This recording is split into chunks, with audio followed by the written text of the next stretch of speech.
10 ବର୍ଷ ପ୍ରାଇଭେଟ୍ ସେକ୍ଟରରେ କାମ କରିଥିଲେ କେତେ ପାଇବେ ପେନ୍ସନ୍?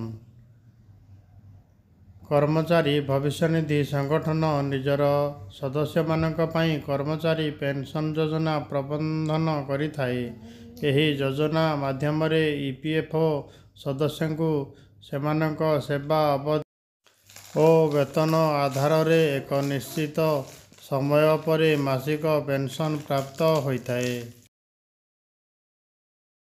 କର୍ମଚାରୀ ପେନ୍ସନ୍ ଯୋଜନା 16 ନଭେମ୍ବର 1995 ମସିହାରେ ଆରମ୍ଭ ହୋଇଥିଲା, ଯେଉଁଥିରେ କର୍ମଚାରୀ ପରିବାର ପେନ୍ସନ୍ ଯୋଜନା 1971 ମସିହାରେ ସ୍ଥାନ ନେଇଥିଲା। ପୂର୍ବରୁ ପାରିବାରିକ ପେନ୍ସନ୍ ଯୋଜନାରେ ପରିବାର ସଦସ୍ୟଙ୍କ ମୃତ୍ୟୁ ପରେ ହିଁ ପେନ୍ସନ୍ ମିଳୁଥିଲା।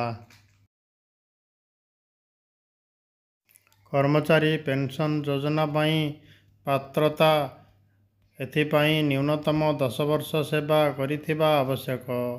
ତାହା ସହ 58 ବର୍ଷ ପର୍ଯ୍ୟନ୍ତ ଆୟୁସୀମା ପହଞ୍ଚିବା ସହ ପଞ୍ଜୀକୃତ ଇପିଏଫ୍ଓ ସଦସ୍ୟ ହୋଇଥିବା ଦରକାର। ଏହା ବାଦ୍ ନିୟମିତ ଭାବରେ ଇପିଏସ୍ ଯୋଜନାରେ ଯୋଗଦାନ କରିଥିବେ।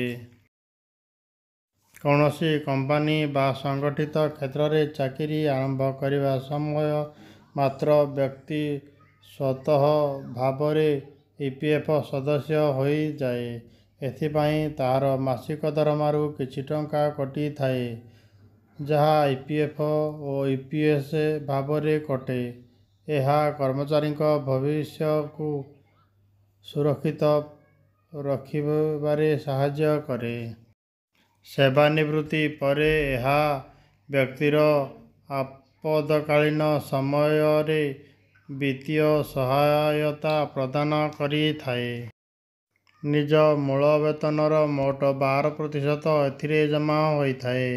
ତାହା ସହ କମ୍ପାନୀର ଯୋଗଦାନ ଏଥିରେ 8.33% ଓ 3.67% ଥାଏ। 10 ବର୍ଷ କାର୍ଯ୍ୟ କରିବା ପରେ ତାହା 58 ବର୍ଷ ପରେ ଜଣେ ଏହାର ଲାଭ ନେଇ ପାରିବ। ସେ ସେବାନିବୃତ୍ତି ହୋଇଥାନ୍ତୁ କି ନ ହୋଇଥାନ୍ତୁ, ଏହା ପାଇବା ପାଇଁ ଯୋଗ୍ୟ ହୋଇଯିବେ। ଯଦି କୌଣସି ବ୍ୟକ୍ତି ନିଜର ଆନୁମାନିକ ପେନ୍ସନ୍ର ଗଣନା କରିବାକୁ ଚାହାନ୍ତି, ତେବେ ଉକ୍ତ ବ୍ୟକ୍ତି ଜଣକ ଇପିଏଫ୍ଓ ୱେବ୍ସାଇଟ୍ www.epfindia.gov.in କୁ ଯିବାକୁ ପଡ଼ିଥାଏ। ସେଠାରେ ଅନଲାଇନ୍ ସେବା ଅନୁଭାଗ ଯାଇ ଇଡିଏଲ୍ଆଇ ଓ ପେନ୍ସନ୍ କାଲକୁଲେସନ୍ ବିକଳ୍ପରେ କ୍ଲିକ୍ କରି 10 ବର୍ଷ ପରେ ଆପଣ ପେନ୍ସନ୍ କେତେ ଜାଣିପାରିବେ। ନ୍ୟୁଜ୍ କେମିତି ଲାଗିଲା ଆପଣଙ୍କ ମତାମତ କମେଣ୍ଟରେ ନିଶ୍ଚିନ୍ତ ଲେଖନ୍ତୁ।